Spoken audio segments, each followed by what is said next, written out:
Bueno, entonces para explicar por qué considero que Javier Milei es la amenaza más fuerte, más certera y más grande que tiene el socialismo latinoamericano en estos momentos. Es la amenaza, es la peor amenaza que han encontrado en 20 años y que puede poner en peligro ese proyecto que Hugo Chávez y Fidel Castro montaron hace tantos años. Para poder explicar eso, para poder explicarlo bien, lo primero que tendría que hacer es partir del supuesto de que hay que olvidarse de entender o mirar pues la realidad latinoamericana desde el punto de vista de derecha e izquierda. No es porque no existan, aquí sí toca empezar digamos con la explicación más básica que hay, porque pues obviamente esas categorías existen, lo he dicho ya muchas veces. No es porque no existan, sino porque tal vez encuentro una forma mucho más precisa y pues para efectos de lo que quiero decir es mucho más apropiada de entender digamos, las diferentes ideologías que hay en el continente. Entonces yo no lo vería tanto en términos de derechas e izquierdas, sino en términos de, por un lado, socialistas, por el otro, conservadores o conservadurismo, el conservadurismo, y por el otro, el liberalismo o los liberales. Este debate entre socialistas, conservadores y liberales es un debate que viene de la misma Revolución Francesa. Fue exactamente esa misma tensión, ese mismo conflicto, por ponerlo de alguna manera, que había entre conservadores, liberales y socialistas, lo que hizo, digamos, que Francia durante tanto tiempo después de la Revolución Francesa fuera tan inestable. Y pues obviamente es ver la realidad del continente en términos de socialistas, conservadores y liberales permitiría entender mucho mejor cuáles son, digamos, las grandes diferencias que por lo menos Milei está marcando con respecto al resto del continente. Entonces, digamos, para explicar eso muy rápidamente, en principio tenemos pues a los más conocidos, los socialistas, que son prácticamente la mayoría. Tienen ya un proyecto político montado casi que en todos los países del continente. Yo diría que la única excepción a nivel del sur es Paraguay hasta cierto punto, y a nivel de América Central pues tenemos a Panamá y a Costa Rica, más que todo, aunque obviamente pues por ejemplo Puerto Rico es otro tema, ¿no? Pero básicamente digamos tenemos este proyecto socialista que pues es bastante conocido, que además tiene o incluye a toda una cornucopia, ¿no? A toda una plétora de personajes diferentes, desde pues el dictador ignorante tipo Maduro, tipo Ortega, hasta el filósofo de Buceta tipo Petro, el criollo, el que quiere resaltar, digamos, es el criollismo y el latinoamericanismo al estilo Morales o al estilo Pedro Castillo o al estilo Pepe Mujica, el que salió de la nada como Boric. Ahí, digamos, hay una plétora de personalidades muy diferentes. También vale la pena decirlo, no están todos de acuerdo en todo, pero parten de todos, tienen un mismo concepto básico en el manejo de la sociedad, y es esta idea de que el Estado tiene que extenderse hasta lo máximo que pueda para garantizarle a la sociedad una especie de justicia a todos sus habitantes. Eso, digamos, viene por el lado del socialismo. Ahora, ese socialismo latinoamericano actual que tenemos hoy en día, se le contrapone pues este movimiento que, digamos, han tentado hasta cierto punto hacerle contrapeso, que se llama el conservadurismo latinoamericano. Y ese conservadurismo latinoamericano, que todos conocemos como la extrema derecha, yo lo dividiría en dos, que por un lado está, digamos, el conservadurismo pues más preparado, el que la tiene más clara, que tiene unos principios bien definidos. Entonces estoy pensando, por ejemplo, en el partido Vox en España, que son pues conservadores,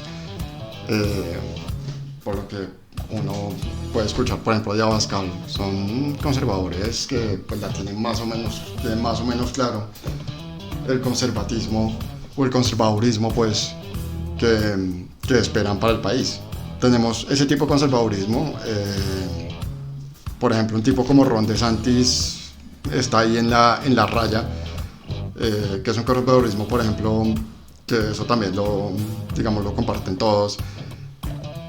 Y es que el desarrollo económico está subsumido a ciertas prioridades, digamos que ya son más internas de la sociedad. Entonces por eso hablo de Ron DeSantis, porque DeSantis perfectamente, cuando vio que Disney promulgaba la cultura woke, lo que hizo DeSantis es decir, bueno, listo, a pesar de que pueden invertir 200, 300, 400 millones de dólares en mi estado, voy a declarar la guerra porque yo no soporto la cultura woke. Y digamos, esa es como la gran diferencia, por ejemplo, que yo tengo con los conservadores. Básicamente es eso, esta idea de que hay ciertos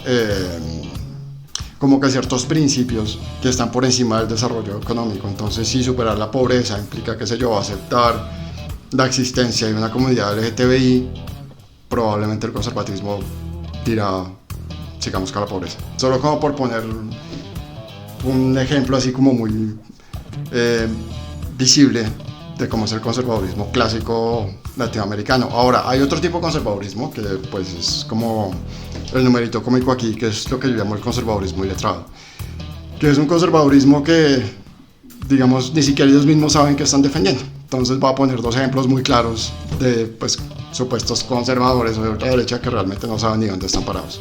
Las personas de izquierda, yo soy una persona de izquierda.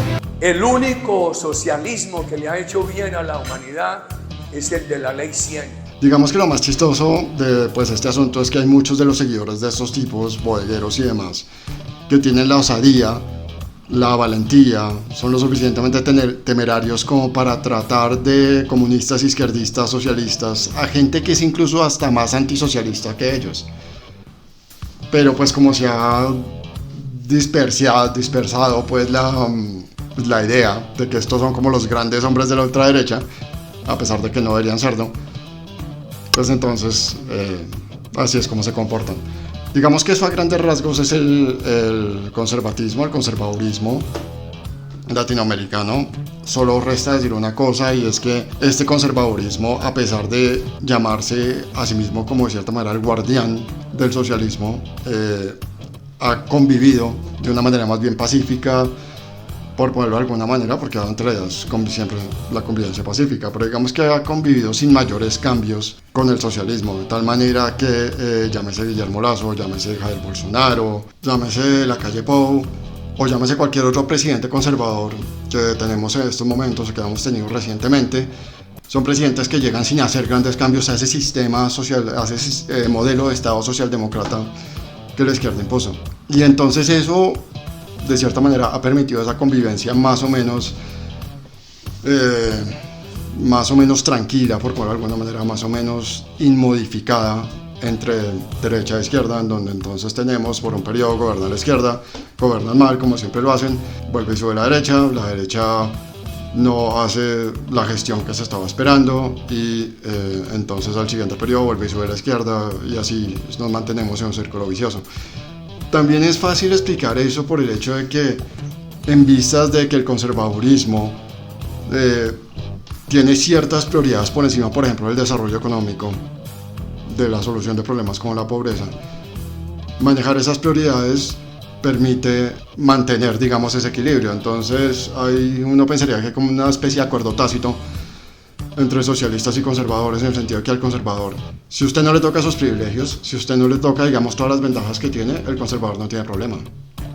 Al fin de cuentas, usted puede mantener este Estado socialdemócrata que se está manteniendo en muchos países de este continente, cargando de impuestos a la pequeña y mediana empresa, a la clase media, al trabajador, para subsidiar a la clase más pobre, siempre sin necesidad de ahuyentar al gran capital.